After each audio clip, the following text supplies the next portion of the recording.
is about the comparative analysis between Nike and Adidas, and our team member is Aileen, Aurelia, and Gwen.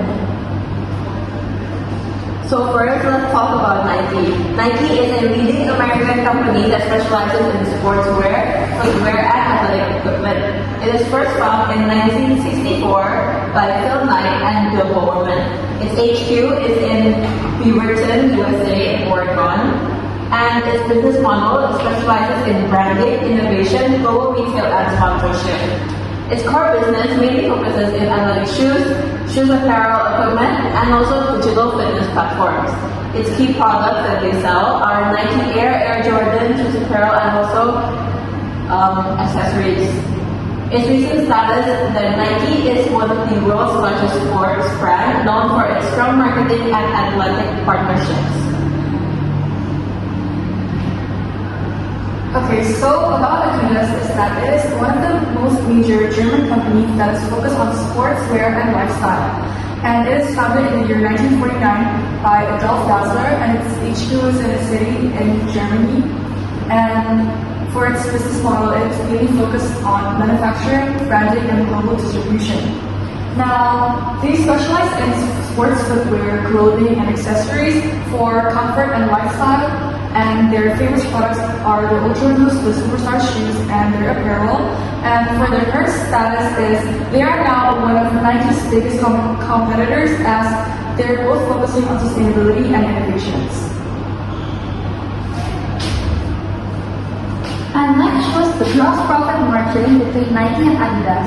And as you can see, Nike shows a relatively lower gross profit margin compared to Adidas, while Adidas shows a relatively higher gross profit margin, and it ranges from 47 to 50%, while Nike ranges from 43 to 46%. As you can see from Nike, they started at 44.8%, and it has had its ups and downs throughout the years.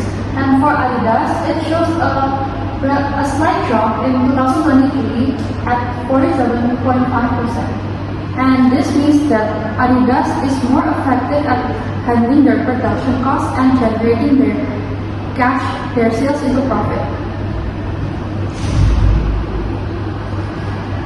So for this slide, it explains the return on capital employed for both companies.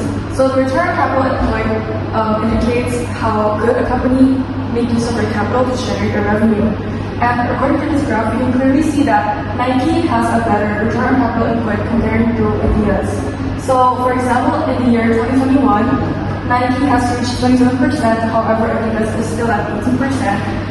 However, throughout these 5 years, they do experience the same decline at the same year, which is in the year 2023 to the year 2024. So Nike had a drop from 24% to 18%, and Adidas has a drop from 16% to 12%. This tells us that a decline can happen and from the influences and trends over time. And this slide shows the current ratio of the two companies. It shows the ability of the firms to pay back their short-term debts. And as you can see, Adidas has a relatively lower current ratio compared to Nike, and Nike is a bit higher than Adidas. While Nike has shown a slight decrease from 2021 to 2025, but it has maintained a strong liquidity position.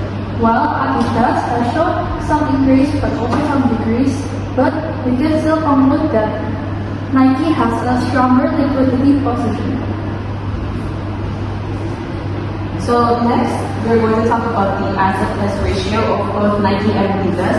So starting in the year 2021, Nike started with a strong start with a ratio of 1.8 and ending in 2025 with a ratio of 1.5. Although in 2022 it decreased, and in 2023 it increased again.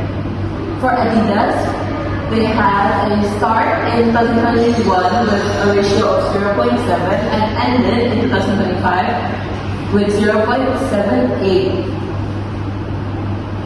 So this shows that Nike is more capable in paying their short-term debts with their liquid assets.